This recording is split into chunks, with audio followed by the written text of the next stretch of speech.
নমস্কার বন্ধুরা, রূপাস কিচেনে সবাইকে স্বাগতম। আজকের রেসিপি ভাপা দই। বানানো খুবই সহজ, আপনারা যে কেউ খুব সহজেই বানিয়ে নিতে পারবেন। মাত্র 3টি উপকরণ দিয়ে বানিয়ে নেওয়া যায় আর খেতেও হয় অসাধারণ। আশা করি রেসিপিটি আপনাদের ভালো লাগবে। তাহলে চলুন দেখে নেওয়া যাক। শুরু থেকে শেষ পর্যন্ত দেখার জন্য আপনাদের কাছে অনুরোধ রইল। প্রথমে একটা বাটির মধ্যে ছাঁকনি বসিয়ে দিয়ে তার মধ্যে একটা সুতির কাপড় দিয়ে দেব। এবার এর মধ্যে 500 টক দই দিয়ে দেব। আমি এখানে 500 গ্রাম টক দই দিয়ে বানাচ্ছি, আপনারা চাইলে নিজেদের প্রয়োজন মতো টক দই নিয়ে নিতে পারেন। টক দইটা সুতির কাপড়ের মধ্যে ঢেলে নেওয়ার পর এইভাবে পুঁটলি মতো করে হালকা হাতে টক দইয়ের একটু জল ঝরিয়ে নেব। হালকা হাতে জল ঝরিয়ে নেওয়ার পর এই রকমভাবে ছাঁকনির ওপরে 30 থেকে 40 মিনিটের জন্য রেখে দেব, তাহলে দইয়ের মধ্যে যে জলটা আছে ঝরে যাবে। 40 মিনিট পর আপনাদের দেখাচ্ছি। 40 মিনিট পর দেখুন দই থেকে কতটা জল বেরিয়েছে। এবার এই জল ঝরানো টক দইটা একটা বাটির মধ্যে ঢেলে নেব।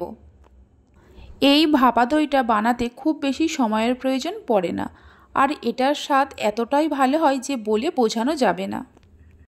দইটা বাটির মধ্যে ঢেলে নেওয়ার পর এর মধ্যে দিয়ে দেব একটা মিডিয়াম সাইজের বাটির 1 বাটি গুঁড়ো দুধ, ওজন হিসাবে 100 গ্রাম। আপনারা চাইলে গুঁড়ো দুধের পরিমাণটা বাড়িয়ে কমিয়ে নিতে পারেন। দিয়ে দেব 4 টেবিল চামচ গুঁড়ো চিনি, আপনারা চাইলে দানা চিনিও দিতে পারেন। দানা চিনিটা দিলে কি হয়, মেশাতে একটু টাইম লাগে, আর গুঁড়ো চিনিটা খুব তাড়াতাড়ি মিশে যায়। চিনির পরিমাণটা নিজেদের স্বাদ অনুসারে বাড়িয়ে কমিয়ে নিতে পারেন। সব কিছুকে খুব ভালো করে মিশিয়ে নেব। এই গরমের সময় এই রকম ভাপা দই বানিয়ে দিলে আশা করি সবাই খেয়ে প্রশংসা করবেই। সব কিছুকে খুব ভালো করে মিশিয়ে নেওয়া হয়ে গেছে। দেখুন একটা ক্রিমের মতো তৈরি হয়ে গেছে। দইটা ভাপানোর জন্য এখানে আমি একটা কাঁচের বাটি নিয়ে নিয়েছি। আপনারা চাইলে অ্যালুমিনিয়াম বা স্টিলের যে কোনো পাত্রই নিতে পারেন। বাটির মধ্যে ঘি ব্রাশ করে নেব। বাটির মধ্যে ঘি ব্রাশ করে নেওয়ার পর দইয়ের মিশ্রণটা এর মধ্যে ঢেলে দেব। দইয়ের মিশ্রণটা ঢেলে দেওয়ার পর একটা চামচ দিয়ে চারিদিকে এইভাবে সমান করে দেব। চারিদিকে সমান করে দেওয়ার পর একটা অ্যালুমিনিয়াম ফয়েল দিয়ে ভালো করে কভার করে দেব। অ্যালুমিনিয়ামের ফয়েল যদি না থাকে তাহলে যে কোনো স্টিলের পাত্র দিয়েও ঢাকা দিতে পারেন। অ্যালুমিনিয়ামের ফয়েল দিয়ে কভার করে নেওয়া হয়ে গেছে।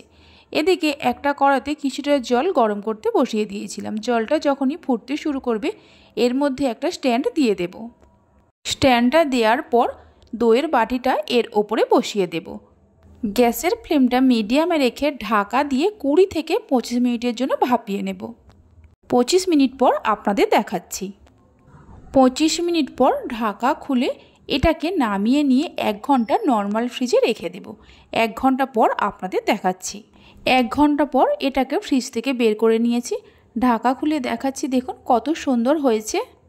দেখুন সাইড থেকেও খুব সুন্দরভাবে ছেড়ে ছেড়ে আসছে। এবার এর ওপরে একটা প্লেট রেখে ভাপা দইটাকে এইভাবে প্লেটের মধ্যে ঢেলে নেব। দেখুন দইটা কত সহজেই ডিমোল্ড হয়ে গেল। দেখতে সুন্দরের জন্য এর ওপরে 2টো পেস্তা বাদামকে গ্রেট করে নিয়ে দিয়ে দেব। এটা সম্পূর্ণভাবে অপশনাল, এটা আপনারা চাইলে দিতেও পারেন আবার নাও পারেন। এইভাবে একবার ভাপা দইয়ের রেসিপিটি বাড়িতে বানিয়ে দেখতে পারেন। বাড়িতে বানালে খেয়ে আপনাদের কেমন লাগলো কমেন্ট বক্সে জানাতে ভুলবেন না। তাহলে চলুন দইটাকে আমি কেটেও দেখিয়ে দিচ্ছি কত সুন্দর হয়েছে।